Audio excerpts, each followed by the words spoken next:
तो दोस्तों सबसे पहले हम सीखेंगे अपवर्तक। अपवर्तक का मतलब होता है गुणनखंड। अब सबसे पहले चलिए हम 18 के अपवर्तक ज्ञात करते हैं। 18 के अपवर्तक।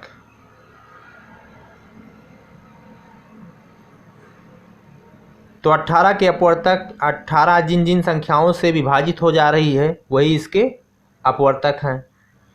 अब 18 एक से विभाजित होगी। एक से तो भाई दुनिया की सारी संख्याएं विभाजित हो जाती हैं।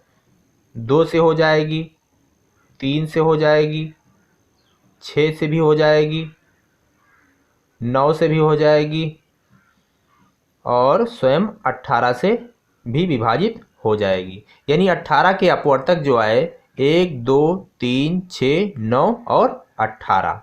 इसी प्रकार हम 30 के अपवर्तक भी ज्ञात करते हैं। अपवर्तक का मतलब गुणनखंड। चलिए, तो 30 1 से विभाजित हो जाएगी, 2 से भी होगी, 3 से भी होगी और 5 से हो जाएगी, 6 से होगी, 10 से भी होगी, 15 से भी हो जाएगी। उसके बाद सीधे 30 से विभाजित होगी। चलिए, इसी तरह हम 42 के अपवर्तक निकालते हैं। 42 के अपवर्तक, तो 42 एक से तो दुनिया की सारी संख्याएं विभाजित हो जाती हैं। 2 से भी होगी, 3 से भी हो जाएगी, 6 से होगी, 7 से भी विभाजित हो जाएगी, 14 से भी होगी, फिर जाकर के 21 से होगी और स्वयं 42 से होगी। तो चलिए, हम 18 के अपवर्तक, 30 के अपवर्तक और 42 के अपवर्तक हमने ज्ञात कर लिए। तो पहला काम हमारा हो गया, अपवर्तक निकाला जा चुका है। तो हमने अपवर्तक निकालना सीख लिया। तो अपवर्तक हम इसी प्रकार से निकालते हैं। अपवर्तक का मतलब होता है गुणनखंड। अब हम ज्ञात करते हैं समापवर्तक। समापवर्तक,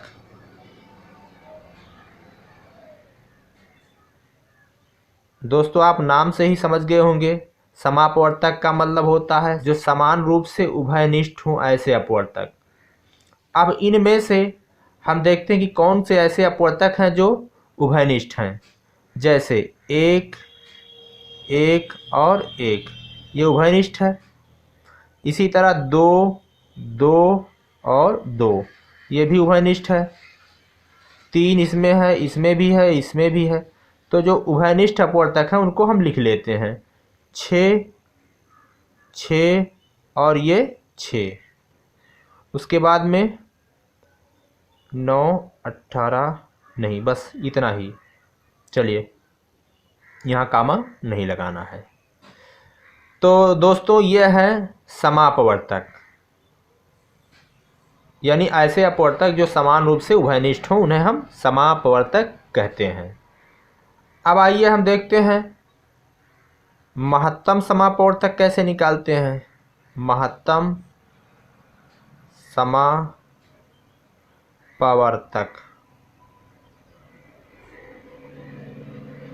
अब ये जो समापवर्तक हैं उनमें महत्तम कौन है? तो अब इन समापवर्तक में सबसे बड़ी कौन है? 6 है। तो यानी ये महत्तम समापवर्तक क्या आया? 6 आया। और महत्तम समापवर्तक को ही मासा कहते हैं। भाई इसका पहला अक्षर और इसका पहला अक्षर, यानी मासा आया 6।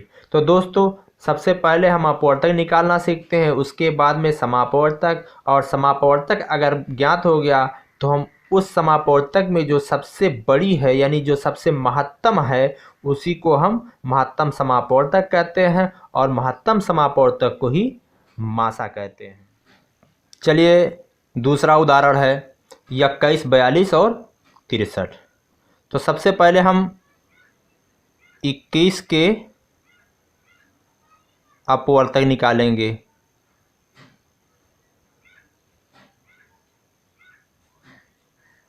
अपवर्तक का मतलब गुणनखंड। 21 किस से विभाजित हो रही है? तो 1 से हो रही है, 3 से हो रही है, 7 से हो रही है और स्वयं से हो रही है।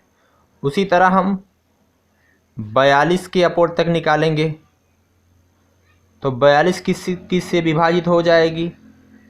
1 से, 2 से, 3 से, 6 से भी हो जाएगी और 7 से भी हो जाएगी, 7, फिर उसके बाद में 14 से हो जाएगी, 21 से हो जाएगी और स्वयं 42 से हो जाएगी। चलिए हम 63 के अपवर्तक ज्ञात करते हैं। 63 के अपवर्तक, अब 63 1 से विभाजित होगी, 3 से, 3 के बाद ये 7 से होगी,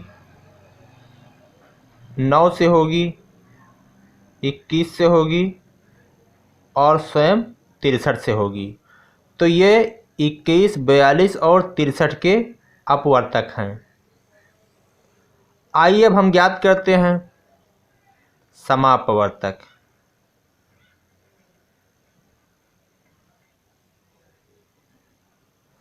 समापवर्तक का मतलब क्या होता है? समान अपवर्तक। अब इन अपवर्तकों में से कौन से ऐसे अपवर्तक हैं जो समान रूप से उभयनिष्ठ हैं? तो चलिए हम देखते हैं, पहले उनको हम चिन्हित करते हैं। देखिए 1/1 सब में है। चलिए इधर देखते हैं 3, 3, 3, 3 भी उभयनिष्ठ है, सब में है। उसके बाद में हम देखते हैं 7, 7 भी सब में है। फिर हम देखते हैं 21, 21 और 21, 21 भी सब में है। तो हमने सबसे पहले अपवर्तक ज्ञात किया, उसके बाद समापवर्तक ज्ञात किया। अब हम निकालेंगे महत्तम समापवर्तक। महत्तम समापवर्तक